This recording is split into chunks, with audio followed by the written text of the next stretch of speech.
that's like, that bench is like in the style, isn't it, with the arms? It almost matches inside. Yes, we got that made specially by Johnny, who lives here. He loves to work with wood. And this is a memorial for one of the people who are buried at the Green End a few years ago. So as a kind of memorial, his wife asked Johnny to make this in the old style. It's beautifully done. It's really lovely, yeah. Yeah.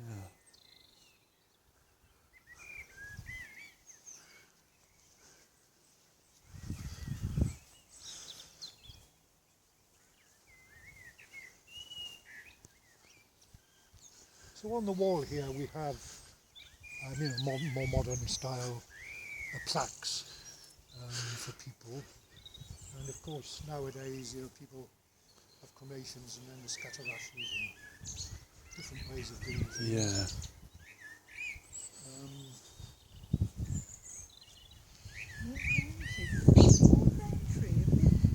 Well, it's not.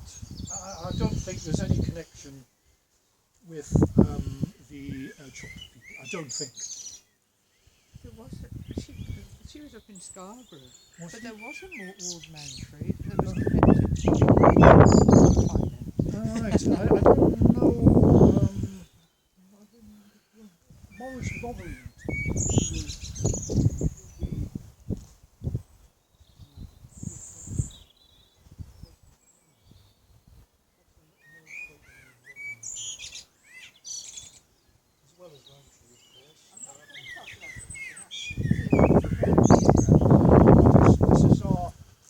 just to show you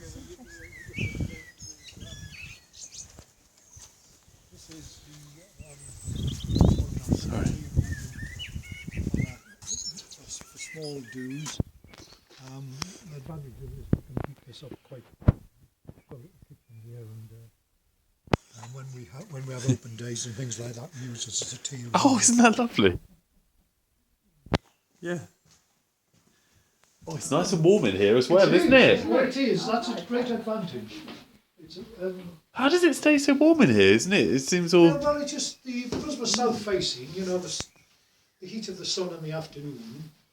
This was something that was done a few years ago. It was a kind of timeline. Oh, a timeline with the dates. Yes, that's very clever. That looks like rooms.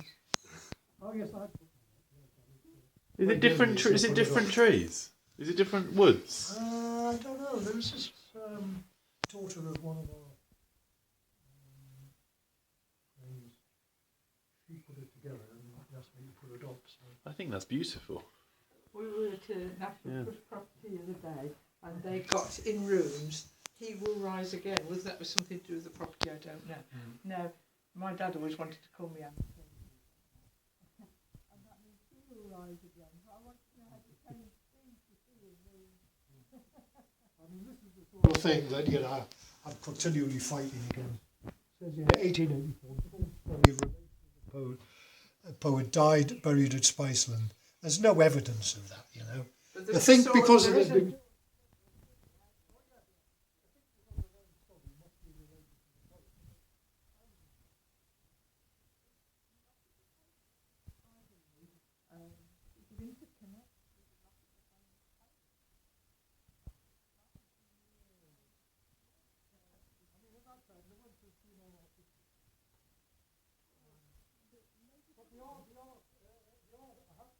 this is actually true. There's two Cadburys buried in the old burial ground here, 1768, 1772. And did you know that John Cadbury, the founder of the chocolate dynasty, he lived nearby and he started here. He married somebody from Exeter meeting called, what was her name, Hannah Tapper, and their son, Richard Tapper Cadbury, he was the one that went to Birmingham and started the firm. But we've got two of the brothers of John Cadbury buried here.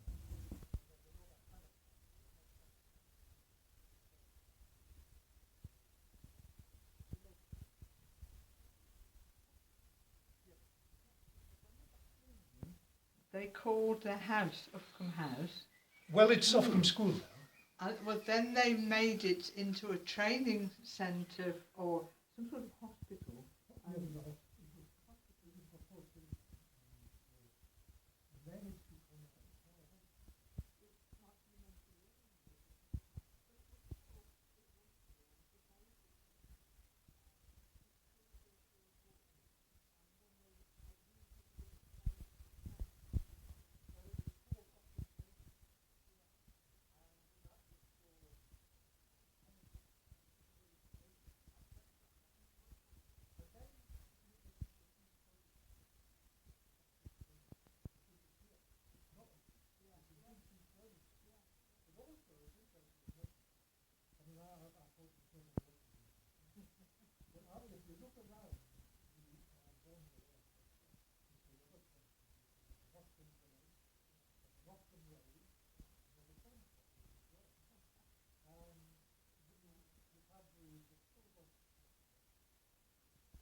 This is the sort of thing that happened in the 60s. Stop these sort of lean-to things. You don't get away with that nowadays. No. And this is grade. What grade is it listed? Is it grade? 2-star. 2-star. Sorry. And up there's a little sort of stone which is built 1815. Daniel Henson. Oh, Daniel Henson builder, does it? And Daniel Henson isn't actually buried here. Although everybody, well, there's several Daniel Hensons buried here, but not the builder. He had his own private burial place along the road at Burlescombe. And he was a Quaker. He was a Quaker. But he was interested, it's interesting really, the Quakers at that time were very plain Quakers here. They didn't believe in any ornamentation, any fancy stuff. I don't know if you've heard the term plain Quaker, but Elizabeth Fry, for instance, she got into trouble for wearing a coloured hat. And she got real trouble with a meeting, which was Ipswich, one of those meetings. Because, this was regarded at that time, 1800s, as Quakers were grey, and there's an interesting description of them about that time. How grey they were, and then but there was one or two people, kicked against that, and one of them was Daniel Henson. So he built this meeting house, and he also, I think, he did the elders' benches and so on, which are very plain. But in his own private burial place, it's got lots of carving, fancy carving, and so he wasn't allowed to do it here. Because even having that though up there seems to be a bit of a look at me thing, doesn't it? That seems. No, I'm all right. No, does it? I don't know. Is it? Well, does it's it? Quite discreet, isn't it? It's discreet, yeah. I guess it's round the back. Yeah, he still wanted to say though. He still wanted to mark it. Yes. So I wonder how that went down. If he had his own private burial place, I wonder what they thought of that. That's really interesting. Unique. And I can show you the documentation. Yeah, that's interesting. Again, I don't think there's anybody else but me interested in this. There was about 20 years ago now, I was contacted by the county archaeologist, and who'd been contacted by the police, and somebody had bought a house along the road here, and they were doing some alterations, and they found these skeletons. So this was Daniel Henson's private burial ground. Oh, really? So what? So after all that, he was dug up. Yeah, well, he should have been buried here. Then he would. Oh dear. Well. So did they find all his I wrote a ornamentation little that he got piece there? called "The Bodies Beneath the Floor." Yeah. the story of this. Where did you write that for? Where was that? Oh, this was just a local thing for the local. But that's really, this kind of stories are really interesting, aren't they? Yeah. Yes. Okay, well, Yeah. I mean, all this, this is my sort of handiwork. This is important to keep the place. What, so you put the gutter in? Well, no, Or- I made sure it was done, and I worked with the builder on that. Because of your engineering Yes. background, yeah, no, okay, that's interesting. And get the drainage right, very important.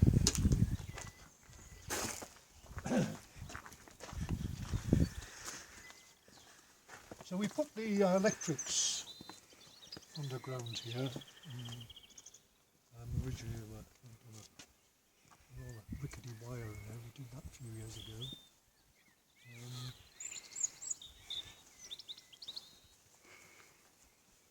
So you can see how they put the graves right up against the foundations here. Well, not much of a foundation. Not a good idea. So that's what caused the problem, was I'm it? So pretty sure it close, was. because they dug it out. Yes. Oh, this is fun. Hang on. Oh, so she was interred somewhere In else. Fens- Yes. This is Why a was- marker he had. But she was interred in Exeter, and that is true actually. I've established that. I've had a look at the Exeter burial. I wonder why. Well, traditionally the family came from here. All this row of headstones here are all friars of Woodgate. But by that time, in the 1870s, they'd moved to Exeter. Oh, I see. So of Woodgate is a little settlement up, not so far away up the hill. So traditionally they were friars of Woodgate. And They wanted to make the stone complete, presumably, by... well, Well, I they wonder- just had an emotional attachment to Spiceland, as the Cranberries do as well. And perhaps they wanted to tell people where she was buried. Well, yes, but there's also a memorial in Exeter to them. Yes, but you might come here and not know that. Yes. Oh, yeah, so they're both... I misread it. They're both buried in Exeter. Yes, I both thought he buried was in- buried Oh. here and then she wasn't, but I've misread it. Well, it's ambiguous as it is on Yes, there, it is, but yeah. in fact, if you check, I checked up with Exeter, and he's buried in Exeter. Oh, they as both well. were there. I see. Yes. Haven't they got? I never saw it today, I'm afraid. Haven't they got a very early fry there that you see in the pictures? All right. Yeah. Was it Richard? I don't know. Can't So we put this up a couple of years ago. This is replaced an earlier one. So Sorry, it's thank you. a kind of boundary to the old burial ground. There's the garden area here. I know nothing about building. There doesn't seem to be a damp course. There isn't. Damp courses first came in about 1870. Oh, right, okay. And also cavity walls. Very few buildings were built like that, but they came in about 1870. So all you've got here is you've got a suspended wood floor at that level, and you've got a space beneath there of 18 inches or so. And it's a very efficient system Oh, right, yes. of keeping the ventilation going. Because some of the old meeting houses, like Jordan's, didn't have a floor. Well, the one place. Yeah. Where was Comes that Earth, place? Earth, yes, yes. Yeah. You've been to Come to Good, have you? In I Cornwall? haven't. was Been, that no, I've not place got we to come went to good to? yet. Where was that place we went to? They were waiting for us. It's not still like it, is it? Oh, Not still like that. what's that place? Portishead. We went to Portishead, and that they just thrown it up somehow originally, hadn't they? And they were waiting for there to be They problems. waited till it fall down, aren't they? So the stone of this, you can see, it's all kinds of stone. Anything they can get, at that time. Some of it's hard, some of it's soft.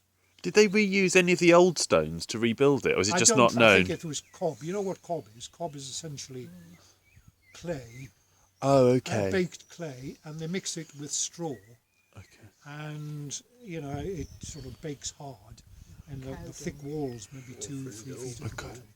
And they usually use a stone foot, but it's on a stone footing. So I don't think there would have been much stone. There might have been some stone footing originally, but And then they put thatch on top, you know. It's a very simple, cheap way of constructing things. It's when you haven't, you know, got access to good building stone, which they didn't really have here. I mean, it's all sort of random rubble stone, isn't it? Apart from some stuff around the windows, which you see, which is softer stuff. That's green sand, actually. Green sand? What? Well, green sand, it's a kind of sandstone, really. With a greenish colour. With a greenish colour. So just the one around the windows is the green? Yes. I see. Because it's easier to work that, you see. I see. You can work that because it's a sandstone. And there's a bit around the door there as well. When it first comes out of the ground, it is very green. And that is iron, which one of the iron salts, which when it becomes oxidized, it loses its green colour.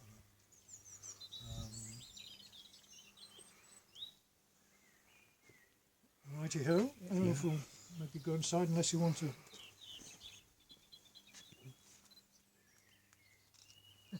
You with your camera, me with my video camera. I know it's I'm like. very off-putting, I know. I was trying to talk and I don't know. I think John's done a very good job. You see, these kind of these things are quite nice, aren't they? Yeah. These old latches made of wood. Oh, they're wooden latches, aren't they? I hadn't realised they were wooden latches. Yeah. They're original fittings. Yeah.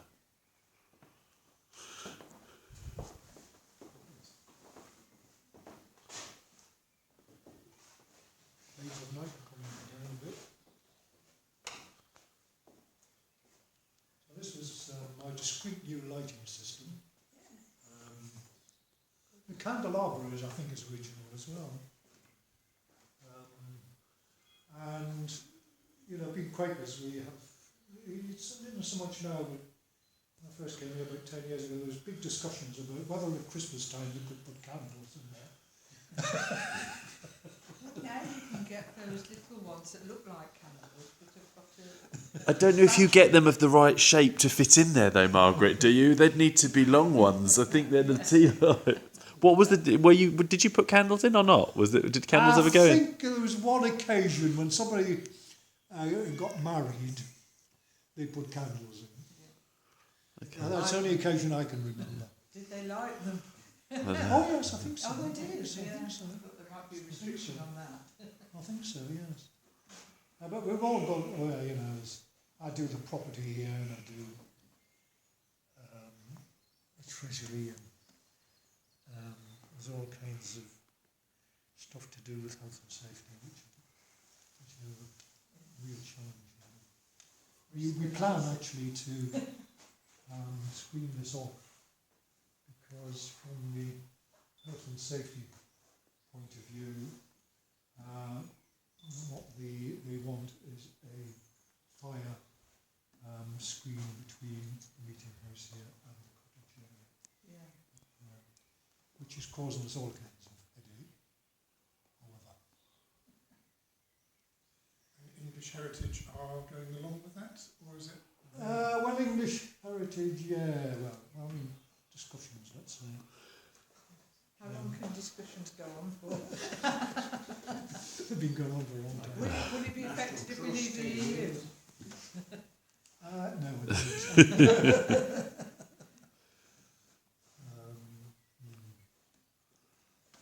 Right, I don't know if there's anything else. Can you talk about the benches? I know you've talked about them, but I'm really interested. I can't tell you a great deal about the benches, other than people that have are interested in carpentry and wood. They are interested, when they look closely, how they've been put together originally, and also the different types of wood that have been used.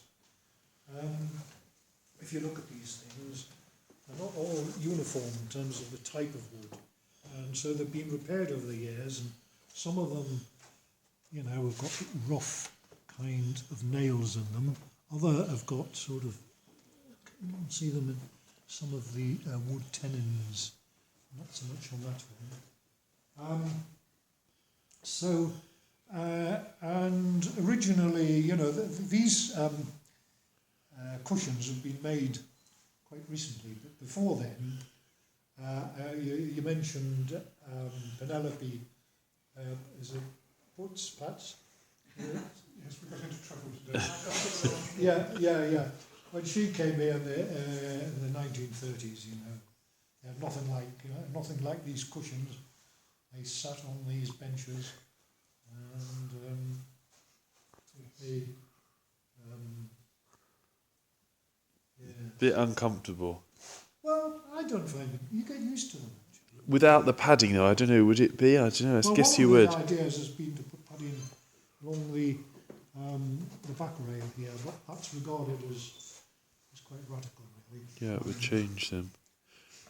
So, We were just talking earlier about the elders' bench up there, because of course for me, I'm interested in terms of that creating almost a hierarchy in a society when it shouldn't have been a hierarchy. Is that ever used today in worship? But they're the higher bench, I can maybe tell you something about that. Margaret's getting above her station. Look, she's up there. Because I do find that really interesting in it, where everyone should have been equal to have that. I just find it fascinating. Penelope Putz says, I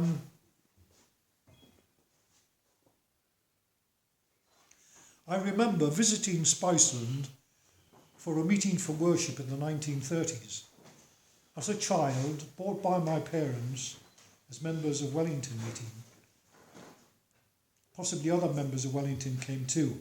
I remember Tom Bailey from Exeter, as he had a large white beard and ministered from the minister's gallery.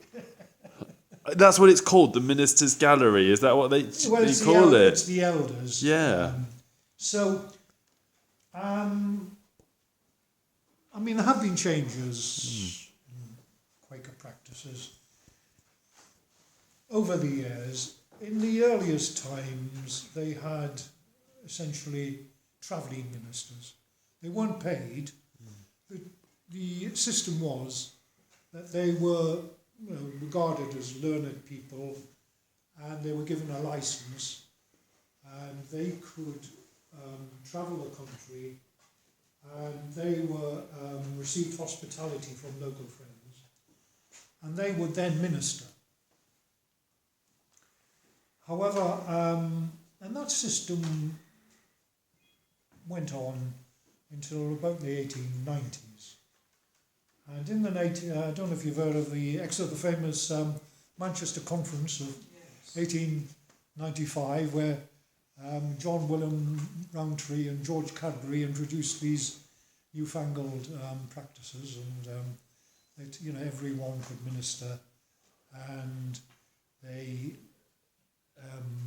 travelling ministers gradually died out until the last were around in the 1930s, and I think this man, Tom Bailey from Exeter, was probably one of the last ones. But so up until that time, for like 350 years or whatever, they'd always been travelling ministers. Yes. Always were travelling. Okay, it's interesting. And there were, but the innovation that Quakers had was women would minister as well.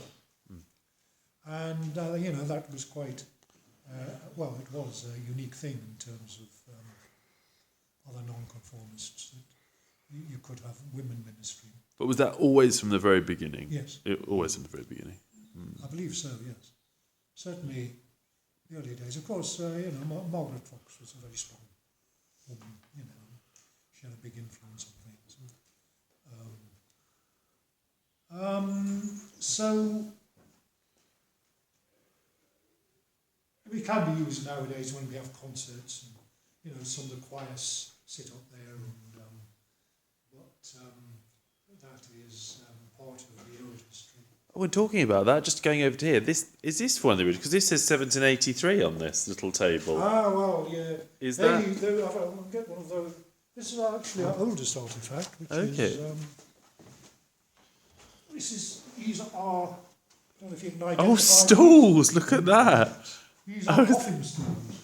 Oh, are they really? So when the coffin came in, you got these stools out and you put the coffin there. Does it? Yeah, that's extraordinary, isn't it? Look, and then no, it's at this end, isn't it? Then it says stools. Yes. So they were here from the original From the original music house. Okay. Is there anything else that you know is from the original one, or is everything Well, else? I have seen a reference. There was supposed to be an ancient chest, but what happened to the ancient chest, I do not know. Okay. Whether it was. It says N4 on this one. But, So are they still used as coffin stalls today? Yes. They are. If we have a coffin in here, set up here, we put it on the stools. Yes. That's just remarkable, isn't it? Like them still being used, like all this time later, for the purpose they were constructed. It's a very practical thing, isn't it? Yes. So there should be no reason to change it. It's extraordinary. So just a little bit more filling in the story of Spiceland and its history. It started off, as a kind of place where Quakers in the early days could meet in peace. There were a lot of Quakers around in the Con Valley, but the number dwindled away. Part of it was due to the decline of the woolen industry. It was very much an area for the cottage woolen industry. And when mechanisation was introduced in the mid 1700s, Arkwright and Hargreaves and those people, the cottage woolen industry essentially collapsed around 1750, 1760. And there was an emigration of the rural poor, who were the basis of the meeting like Spiceland, were poor people here. And the numbers dwindled away, although in 1815, this is when, some of the more prosperous ones, the Foxes, the Weires, Daniel Henson, the Henson family, they could find the resources to build a stone meeting house. Now, I haven't been able to research exactly how they did that. I must do that someday. It interests me how they found the money. But in 1851, there was a religious census, which was a government. It was a government thing. I think it was by Act of Parliament, 1851. There were only 15, it says, meeting for worship on Sunday, the 30th of March, 1851 in Spiceland. And the numbers dwindled away to nothing in about 1884. And some like this, the Fries of Woodgate, they moved to Exeter.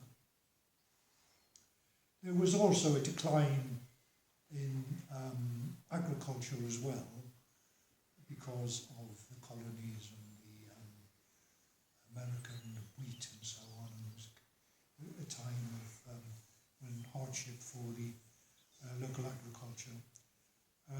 So these things all put together meant that there were none of the old traditional Quaker families left in the area, and the meeting house was closed in 1884. And between 1884 and around about 1950, it was maintained by Exeter Friends, and they put in a caretaker. There was always a caretaker there, and they did a bit of farming around about. But it was called, the term that there's a bit about it in Diamond. I don't know if you've heard of Diamond. He was one of the Exeter Quakers, one of the banking family, and he did a survey of Quaker property in Devon in 1899, and so this is 1899. So this is a contemporary account The meeting house at Spiceland has been closed during the last 15 years, so that corresponds to 1884. But occasionally it has been used for public meetings, in inverted commas. So these are not local Quakers meeting together in a community. These are people, coming from other established meetings like Exeter and Wellington, and they come here because it's a bit of a change coming out on a nice Sunday and summertime, and it's quite an atmospheric place to come. How often they have these kind of meetings, I don't know. But I've got another reference in 1940 which describes a place as deserted in 1940. Of course, that was the beginning of the war, and with petrol rations, and people couldn't travel around. And another interesting little quotation, if I can see to read it in this light now. This is 1952, and this is The Friend, our beloved Friend publication, the 21st of November 1952, and there's a page about Spiceland Friends Meeting House near Uffculme, Devon, built 1679 to 83. Once the home of the earliest settled meeting in the country, that's a fairly bold claim, after 1884 Spiceland was used only occasionally. During the last 18 months, this is 1952, however, a small group of friends and attenders have been gathering in the Colne Valley, and regular meetings for worship now take place throughout the year. Even so, it is clear that Spiceland is too far removed from any large centre of population to be used to the fullest extent. And Friends of Exeter meeting have united with someone called Morris Glover, the Friends living as caretakers in the meeting house, at the meeting house, in a concern to make the building available to a wider circle. All who visit Spiceland are attracted by its atmosphere of peace and quiet, and it is thought that this makes it particularly suitable for accommodating one or two friends at a time who, through stress of work or circumstances, need quietness and rest at the cost of only meeting living expenses. To do this, certain repairs and alterations will be necessary, which is estimated will cost between £400 and £500. We believe there are many friends throughout the country who, when they hear of these alterations and their object, will wish to help. Among the men and women who attended the Spiceland in brackets Blackburn Training Centre during the war are many who may wish to send a small contribution, so others also may have rest and refreshment of spirit. So that, this two things, came together. There was a few more people moving around after the war, and there was a small community of Quakers, but they looked to the wider kind of tradition of the people that had come and as conscientious objectors to the Spiceland Training Centre during the war. And of course these sort of people, tended to be quite intellectual and after the war, a lot of them had jobs in the world which enabled them to earn a bit more money, and there were people who had quite a bit, exerted quite a bit of influence. So that was part, I think, of the reason why Spiceland did survive.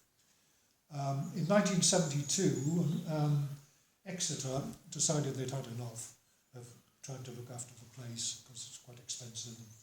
And, there weren't many regular people worshipping here. And so they did threaten to close it. However, there was a kind of local outcry about that. And the Wellington friends, Wellington is over the border in Somerset. It's 5 miles away, as I've explained before. That's in Somerset. It's actually, of course, the county town of Devon. They persuaded what was Bristol and Somerset quarterly meeting to take it over and to maintain it. And we are now, although we're in the county of Devon, we're part of West Somerset area Quaker meeting. And that seems to work well. Where, since we've made these kind of repairs and restoration, we have a lot of land here. We have camping and things like that. And we have occasional retreats, although I've got a problem to do with health and safety stuff and all letting and things like that. So, the kind of vision is that this becomes a kind of country retreat. And I don't know if you know about Taunton Meeting House, but the great work that's been done there. They spent £700,000 at the same time as we were doing up Spiceland to do up the meeting house in Taunton. And that's, because it's in the town, it can be used much more widely for all kinds of groups meeting, alcohol, anonymous and things like that. So that is a town meeting place, and we have bigger kinds of get-togethers there for lectures and talks and things like that. Whereas, Spiceland is the kind of opportunity for a more country place of rest and that people can come for a retreat. And we get some groups coming here. It possibly could be used more, and we're working on that. So, any 8 o'clock. No, I just think for me it's just been such a highlight coming and looking around, and thank you so much for showing us and all the information. It was just fascinating, really. Oh, it's always a delight for me to show people around. We also have, have open days.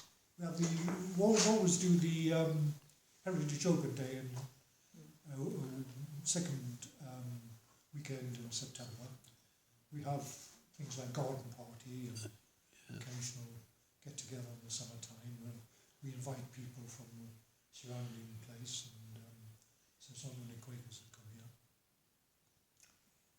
It's been like a highlight of my trip coming here for the weekend. It It really often has. is. When we go to these Absolutely. places, it often is the highlight of Yeah, the day. it really is. So It's a it's shame that other people couldn't join us. difficult, yeah, but that was amazing. Thank you. John, can I thank you as well? Okay, James, I'm